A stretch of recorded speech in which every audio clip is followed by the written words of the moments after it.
Well, good morning, everyone. Happy Friday, end of the week, and almost the end of the month. It's incredible that we're already heading into May. Hopefully, the weather will start improving for all of us as well. Thank you so much for joining us. I hope you and your loved ones are all remaining safe and well. My name is Nicholas Succi, and I have the honor to serve as the state's Energy Commissioner, working with an incredible team of public servants at the Office of Energy Resources. On behalf of Governor Dan McKee, I want to welcome you to our 5th annual Lead by Example Clean Energy Awards. We are so grateful for your participation and especially for the incredible clean energy investments and achievements made over the past year. Now, last year, Governor McKee signed the Act on Climate, which has set mandatory and enforceable greenhouse gas emissions reduction targets, culminating in the net zero emissions economy by 2050. There are many ongoing programs and policies and initiatives that are supporting this important work, but one that we are most proud of is our Clean Energy Lead by Example initiative. Originally, it was centered around helping state agencies reduce their energy consumption and costs, as well as their carbon footprints. But our office has worked hard to expand our umbrella to provide technical and financial support to cities and towns, school districts, and other local governmental entities. Thanks to the governor's leadership and the hard work of so many committed public servants and agencies, we have realized incredible achievements, including reducing state government's energy consumption by more than 10%, offsetting nearly all of state government's electric usage with renewables, expanding EV charging infrastructure at government facilities, and slashing operating and maintenance costs in often constrained governmental budgets. At the same time, we are reducing harmful greenhouse gas emissions that are contributing to global climate change. We are improving the health and safety and comfort of our facilities, and we're putting Rhode Islanders to work across the clean energy economy. Now, the public sector entities and projects that we will highlight shortly are demonstrating that a clean, affordable, and reliable energy system is absolutely within our grasp. But before beginning, I'd just like to take a moment to recognize Tori Scott, who is here representing Governor McKee's office, Karen Bradbury, who is here representing Senator Sheldon Whitehouse, our climate champion in Congress, and the representatives of the National Guard who are with us here today. I want to thank them for their service and their commitment in keeping all of us safe. Just a bit about our agency. The Office of Energy Resources has a mission to lead the state toward a clean, affordable, reliable, and more equitable energy future. We are committed to working with public and private sector stakeholders to ensure that Rhode Islanders have access to a cost-effective, resilient, and sustainable energy future. Just for some general context, some of the work that's happening around us right now, we're just going to walk through a few slides and give you some information. The first is that the state has increased its clean energy portfolio more than tenfold over the past several years. This data, which we just finished compiling last night, is an up-to-date accounting through the fourth quarter of 2021 of all of the state's renewable energy resources in our portfolio. Especially, would like to note the 430 megawatts of offshore wind as the nation's leader in this space, first in the water in North America in Block Island, and pending construction, the 400 megawatt Revolution Wind Farm in federal waters, but also all the other local resources led by solar, onshore wind, landfill gas, and anaerobic digestion in onshore wind, along with small hydro. All of these resources are contributing to our all of the above approach to transitioning our electric sector to clean, renewable power. As mentioned, the Act on Climate is now our guiding policy in all things, at least in the energy sector for sure.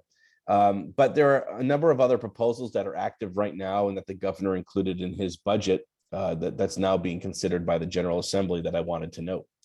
The first is that the governor has proposed $37 million toward the creation of an electric heat pump incentive program to help reduce emissions and energy costs in our thermal sector, the heating of homes and businesses. Also, he's proposed $23 million in federal funding to expand our state's network of EV charging stations. And finally, he has proposed $6 million on an annual basis to support the ongoing work of our Executive Climate Change Coordinating Council, or the EC4, to support investments in energy efficiency, renewable energy, and other clean energy solutions. We remain a national leader in cost-effective energy efficiency and innovation, recently ranked 4th in the nation there. We've consistently remained within the top 5 states of the country, which isn't too bad of a showing for a state our size, competing with much larger states with much greater resources. We've had some incredible commitments, some great public policy and support from the legislature in helping us maintain that status. I also wanted to note our recent announcement of a reconstitution of our Driving Rhode Island to a Vehicle Electrification Rebate Program, or DRIVE program. This is a program that we had in place a couple of years ago, but unfortunately ran out of funding. Our office has committed $1.25 million to get this program back up and running with some enhancements. It is now open for public comment, so we encourage folks to visit our website and offer any comment that they might have through May 22nd. And we'll have this program up and running by the summer. The program will allow residents to qualify for up to $2,500 in incentives. We will have a fleet program, which will also be open to public sector entities with some incentives and requirements there. And for those entities who are located in high asthma rate communities, we'll be providing additional financial incentives to support the transition of fleets. And finally, just to bring the message full circle, this isn't just about energy and environment. This is about our economy. And we have witnessed here in Rhode Island incredible job growth in the clean energy sector. Certainly at the national level, we see President Biden's goals of supporting good paying jobs in this space. Prior to COVID, which obviously had an impact on the worldwide economy, not the least of which here in Rhode Island, we felt it too. But prior to COVID, we saw 77% job growth in this sector over a matter of 5 years. It's phenomenal, and all signs are pointing to this industry bouncing back strong, coming off of COVID's impact. All right. So we now get to begin the most important part of our program by acknowledging all of our outstanding clean energy lead by example nominees. Now we're going to name our nominees by category, which includes public schools, municipalities, state agencies, and quasi-public agencies, after which we will then name that category's lead by example award recipient. All nominees will be receiving a certificate of accomplishment from Governor McKee, Senator Whitehouse, and Congressman Cicilline in the coming days to acknowledge this impressive work and your commitment. Now, our first category is public schools. Our schools are a critical part of our state's infrastructure, and the governor has been focused on improving school buildings to foster better and safer learning environments for our children. As a dad of 2 small school-age children, this category is one that's close to my heart because I know how important it is to have a safe and comfortable learning environment each day. So let's meet the category nominees. First, in early 2021, the Barrington Public Schools began a project to retrofit all of their fluorescent lighting with LEDs. This project had a total cost of $630,000 and impacted school operations through February of 22. The result of this project was a total 1-year savings of $60,000. The electric savings resulted in total greenhouse gas emissions reductions of 277 metric tons of CO2. Next slide. In 2018, the North Providence School Department had all of their schools updated to LED lighting. Currently at Greystone and Centerdale Elementaries schools, they just completed a building automation system upgrade with conversion of the old pneumatic controls to digital. The project had a total cost of $170,000 that received $38,000 in rebates. Along with energy savings, this project also helped to improve the air quality of the school and its learning environment. Lincoln High School completed additions and major renovations to the entire school. The project demolished approximately 68,000 square feet of space, which featured inefficient envelopes, and rebuilt or repurposed the space to improve the thermal envelope. All the interior and exterior lighting equipment and fixtures throughout the building are now LED based and highly energy efficient.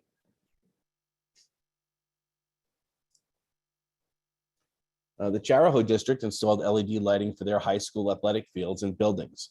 They were the first district in Rhode Island to immediately reinvest annual project savings into their high school athletic field lighting system. As a publicly accessible space and a varsity athletic complex, the district incorporated wireless controls to achieve greater savings over the variable lighting demands.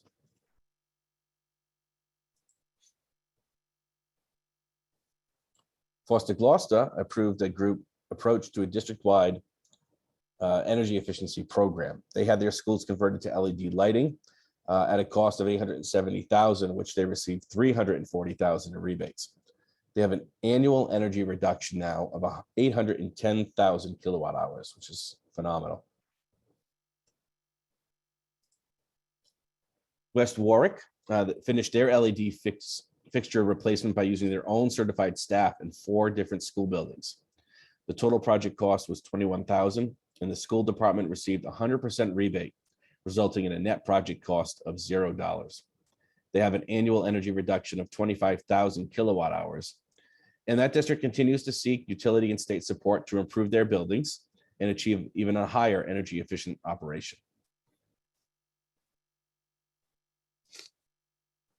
Last year in Providence, Providence Schools issued an RFP to replace 2 boiler plants at 2 elementary schools, Gregorian Elementary and Young Woods Elementary. The project provides installation of 3 high-efficiency condensing boilers, along with integrated boiler pumps, condensate neutralization kits, and an interface at each location.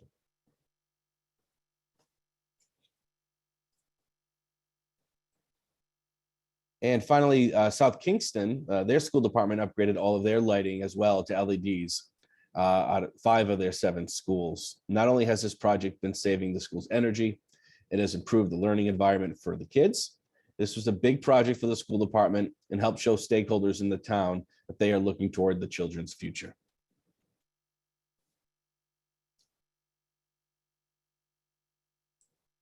Okay, great. And now we present our Lead by Example Clean Energy Award winner in the public schools category 2,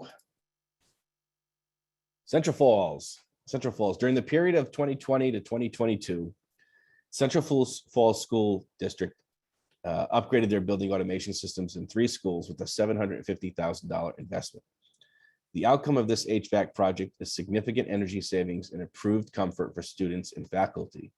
They also converted to LED lighting at the Calcutt Middle School and Veterans Elementary School, and are working on Ella Risk Elementary, Captain Hunt Elementary, and Raices Academy. The lighting upgrades will cost $770,000, and they'll receive $152,000 from National Grid incentives. We have produced a short video on this exciting project, and so I'll ask Robert to play that for us now.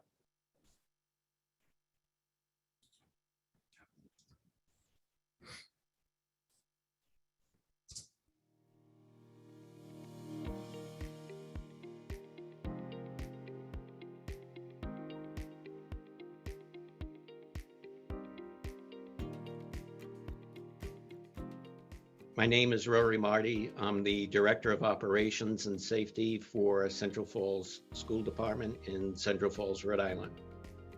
So the Office of Energy Resources reached out to me and wanted to do a project at one of our schools, and they would provide the funding and anything necessary to try to make the project work. Well, we just finished up Calcutt Middle School, and we're doing 4 other schools in the district. 2 of them are about the same size as this, and 2 of them are a little bit smaller. We expect them to all be upgraded before the start of summer.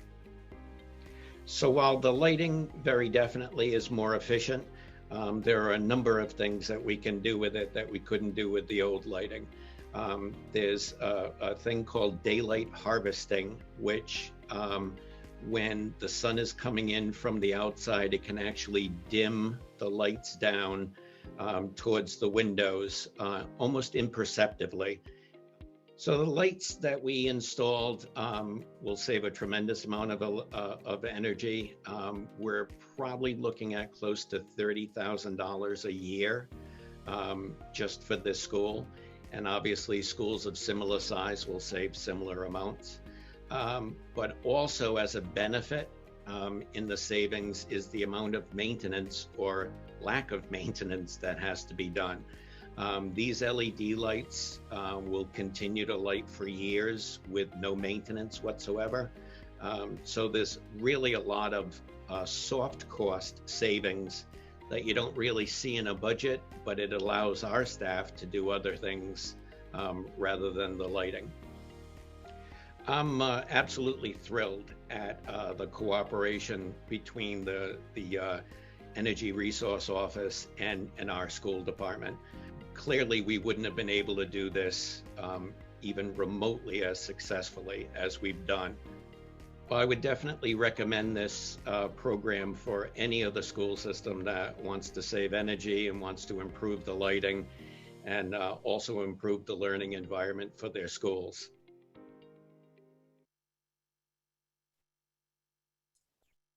Fantastic. Congratulations, Central Falls, and to all of our nominees in this category. Some incredible work and work that really makes a difference in the community, both for our kids, our students, and also the faculty and administration of those buildings. So thank you so much.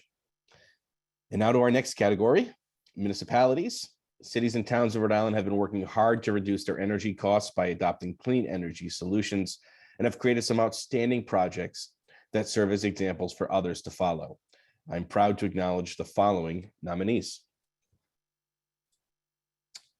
In August of 2020, the town of Warren had a comprehensive audit of the wastewater treatment facility there to evaluate needed clean energy upgrades. The following year, the town replaced 257 lighting fixtures with LEDs. They replaced window air conditioning units with ductless cooling and heating. The total cost of that project was $170,000, and they received $22,000 in incentives. In Barrington, they installed 4 electric vehicle charging stations. 2 of the fast chargers were installed at the town hall, and 2 dual port level 2 chargers were installed at Police Cove. The project had a total investment of $250,000 and received financial incentives from National Grid and the Office of Energy Resources. In Newport, they installed 3 electric vehicle charging stations as well, with a total of 6 ports. The stations are located outside the Visitor Center. The project was completed with an investment of $82,000, and this project also received incentives, as have all, I would say most, if not all, of the projects we've already identified received financial support from National Grid and our office.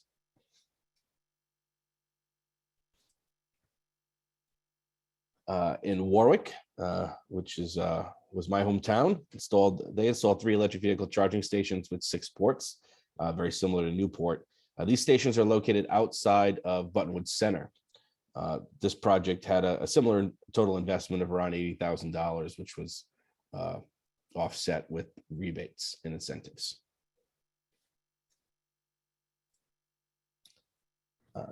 Narragansett purchased 1,500 streetlights and converted them to LEDs with controls. The town received incentives totaling $176,000, and the project is expected to save $91,000 in energy costs per year. And finally, the City of Providence conducted a fleet electrification study funded by the National Grid Fleet Advisory Service Program. The city allocated $500,000 to purchase EVs and charging stations. They procured 15 2022 Nissan Leaf S electric vehicles to replace existing gas vehicles in their fleet. 12 charging stations were also installed. Fantastic. And now I'm proud to present our Lead by Example Clean Energy Award in the municipality category 2. Smithfield. Great job, Smithfield. The town of Smithfield installed 2 level 2 EV charging stations in front of the municipal ice rink.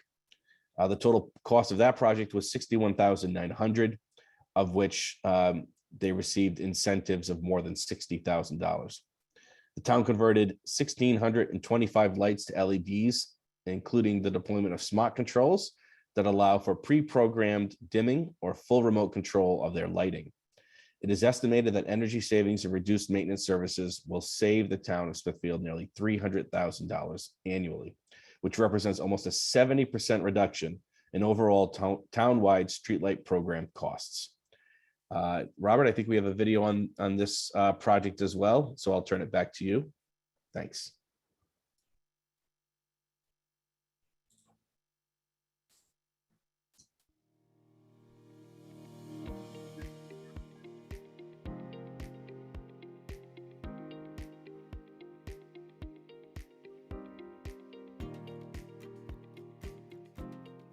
Hi, my name is Kevin Clary. I'm the Smithfield Town Engineer for the town of Smithfield, and I've been in this department since 2007. During 2020, the engineering department inventoried and GPS located all streetlight assets on town roads and on state roads within the town. We identified a lot of redundancies in street lighting needs and areas of coverage throughout the community, and saw that as an opportunity to not just be efficient with LED upgrades to the street lighting system, but also reduce assets where safely could be done. And in the process of doing so, we're able to eliminate upwards of 20% of our inventory due to redundancy, overlit conditions, and areas where light just simply was not needed. The advantages of converting the streetlights afforded the town the opportunity to implement smart controls on many of our light resources throughout the community to better optimize our savings, reduce carbon footprint, and save energy, all by using smart controlled nodes. In addition to the town's streetlight LED conversion program, the town of Smithfield is also taking strides to install clean electrical vehicle charging stations at our public facilities. Our first EV charging station was implemented at the town's municipal ice rink. Energy savings throughout the community just through simple implementation of LED controls, LED fixtures, and reduction of fixtures that are suitable to save approximately 100 homes worth of electricity throughout a year.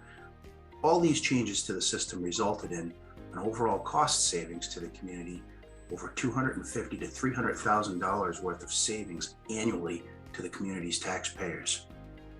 During the LED streetlight conversion program, the town of Smithfield was able to use National Grid and the Rhode Island Office of Energy Resources energy incentives and rebates programs. Throughout those programs, it offered the town of Smithfield substantial savings on the order of $172,000. This enabled the town of Smithfield to fully convert all of our assets within one fiscal year throughout the community and realize the potential savings of this program in a matter of 3 fiscal years throughout the community.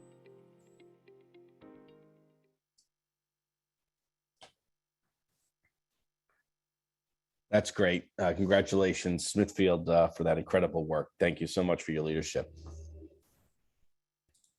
And now our next category, state agencies. The nominees include in 2021, Rhode Island College had LED lighting installed in their parking lot D, which has brought the energy use down by 37% compared to the previous lighting system. They also had EV charging stations installed, bringing their total charging station count to 8. The total cost of the EV charging stations came to $45,000, of which $22,000 came from OER incentives, and the balance was paid through an incentive from National Grid. At the Department of Environmental Management, they used part of a legal settlement with VW to install new solar panels at Narragansett's Port of Galilee and at 2 state beaches. The Department of Business Regulation installed 2 level 2 charging stations and purchased 8 electric vehicles for the Division of the Building Design and Fire Professionals.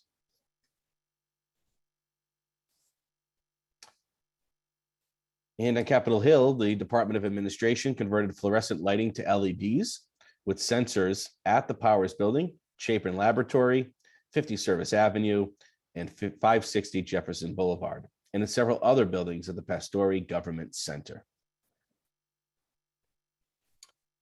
And finally, our DOT installed LED lighting in 6 garages and has a plan to complete the remainder of their facilities this year. DOT also installed EV charging stations in Park and Rides in Hopkinton and Warwick, installing 4 fast chargers and 6 level 2 chargers. And now I'm proud to present the Lead by Example Clean Energy Award to our state agency partners. And in this case, we actually had a tie during our award selection process. So we are going to give 2 awards in this category. The first and one we're just so excited about goes to the Rhode Island Army National Guard, which installed a new rooftop solar project, the largest PV system on a state facility at 550 kilowatts. The Guard has fully converted all the interior and exterior lighting at 15 of its major facilities, spaces that cover over 500,000 square feet. The solar system is expected to generate nearly 700,000 kilowatt hours annually, producing about 80% of the facility's annual electricity consumption. The total cost of the project was $1 million, and they received $75,000 from the Renewable Energy Fund at Commerce and $100,000 from OER. And now we'll play a video on this tremendous project. Thanks.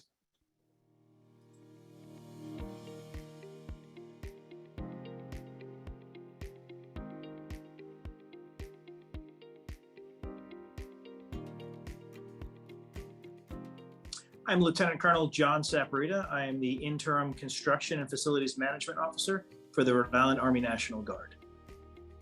So over the past 3 years, we've really pushed to increase our energy efficiency and reduce our carbon footprint. And our efforts have really been threefold. The first is to reduce our demand. The second is to increase our efficiency.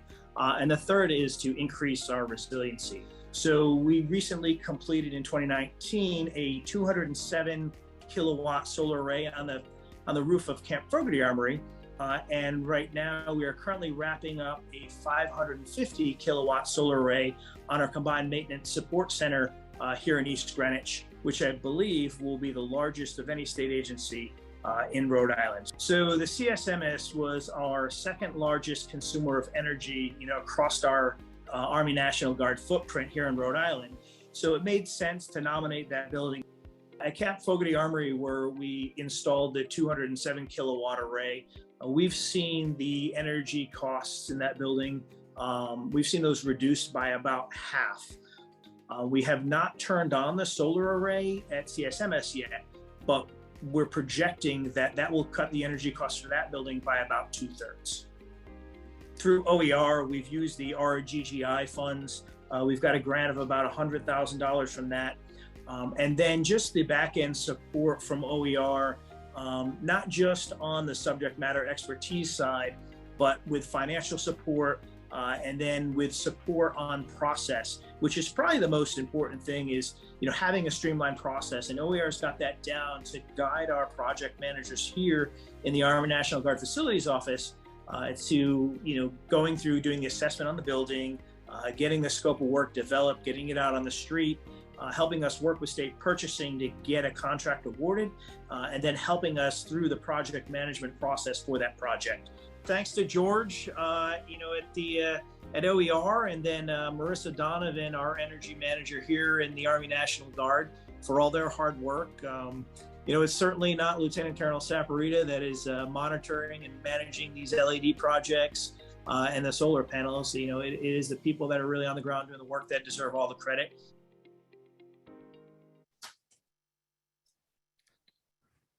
Well, again, the Army National Guard has really, truly been leading by example. They've been doing so much work at their facilities.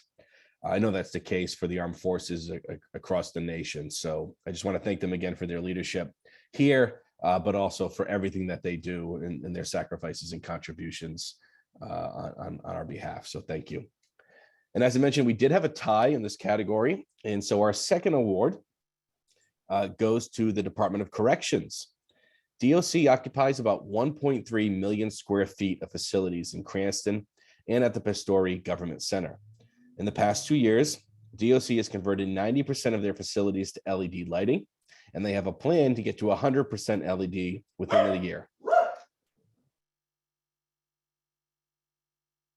I apologize for the background noise. I guess the dog is excited about this project as well. And at the same time, they improved their HVAC system by installing piping, insulation, and steam traps. Robert, I think you have a video for us.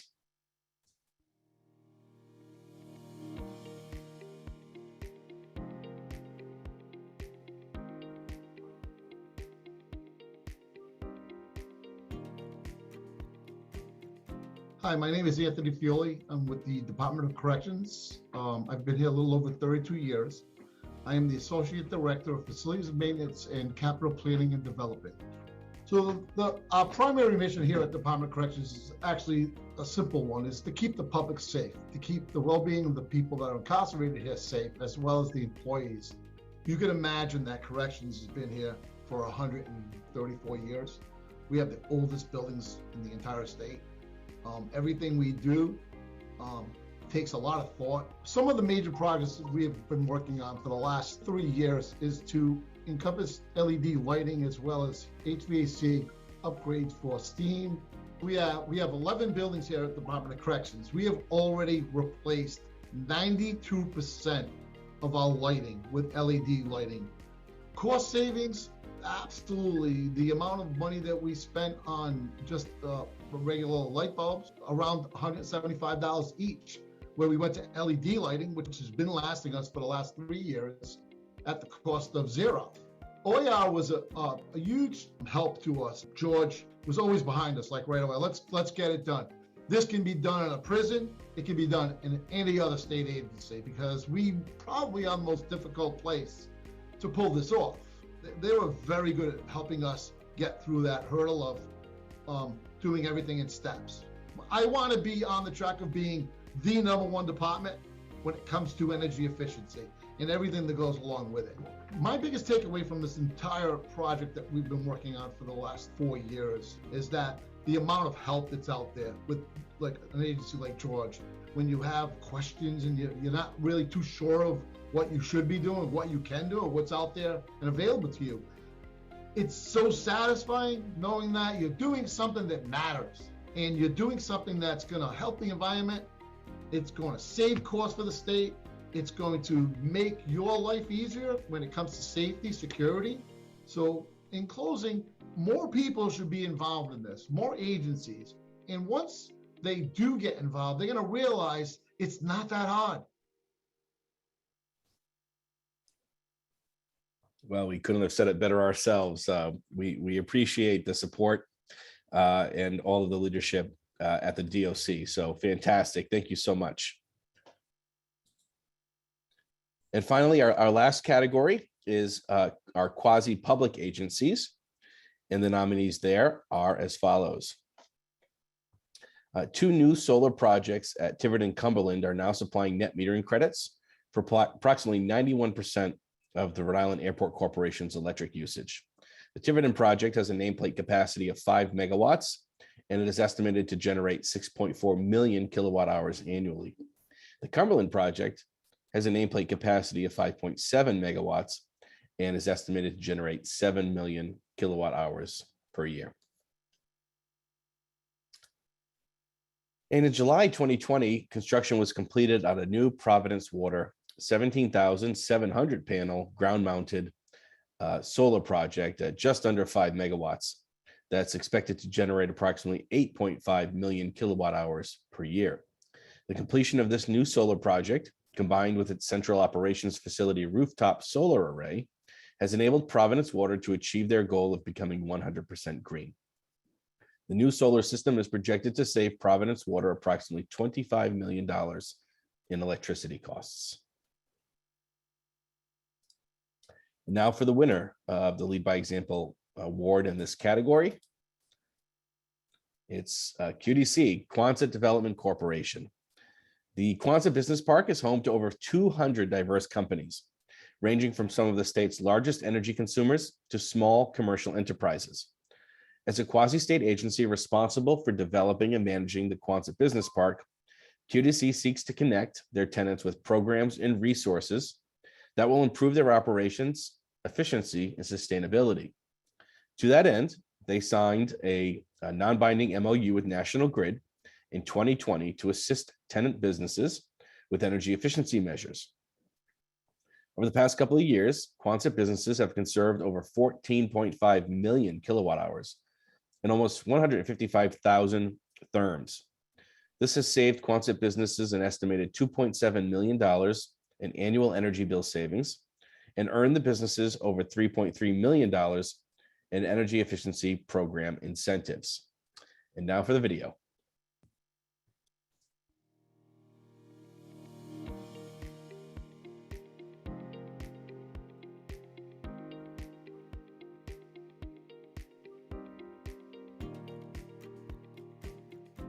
My name is Stephen King, and I'm the Managing Director of the Quonset Development Corporation. Quonset Development Corporation is a quasi-public agency tasked with the management, operation, and development of the 3,200-acre Quonset Business Park. The Quonset Business Park today has more than 200 companies employing more than 12,900 people. We signed an MOU with National Grid in 2020 to focus on energy efficiency here in the business park. This partnership provides businesses at Quonset access to incentives and services to identify and implement energy saving strategies. Together, National Grid and QDC provide quarterly workshops on energy issues and technologies, and to help businesses identify opportunities to reduce their energy use. National Grid also provides a program manager to assist the companies in this endeavor. Yeah, this program has been a great success. Our agreement with National Grid established savings goals for both kilowatt hour usage for electricity and thermal usage for natural gas. In the first 2 years of the program, we've achieved 170% of our goal that we set forth in our MOU and 68% of our goal for natural gas usage. Quonset businesses have conserved over 14.5 million kilowatt hours and also 150,000 therms of natural gas. The energy efficiency savings results in dollar bills, and that's been the best benefit for the businesses. The companies that have been involved have saved an estimated $2.7 million in energy costs, and to them, they've had over $3.3 million of grants provided to them for other improvements. We also have a host of other projects in our pipeline. Specifically, we have solar, several solar projects, a large utility scale wind turbine project, and utility scale battery storage system project in our pipeline. We also play a large role, as you may know, in the offshore wind space here with the port facilities at Quonset. We're also going to be home for the cable landing and the substation that's going to be built for the Revolution Wind project that's coming soon. This program is a win-win-win, and National Grid's been a great partner with us in this effort. The focus on energy efficiency ultimately saves natural resources, it reduces carbon emissions, and ultimately reduces operating costs for the companies. So all the way around, it's that win-win-win scenario. Just want to give a shout out to the Office of Energy Resources. It's all the programs that get put in place, start with the leadership there, and it's been terrific. So thank you to everyone.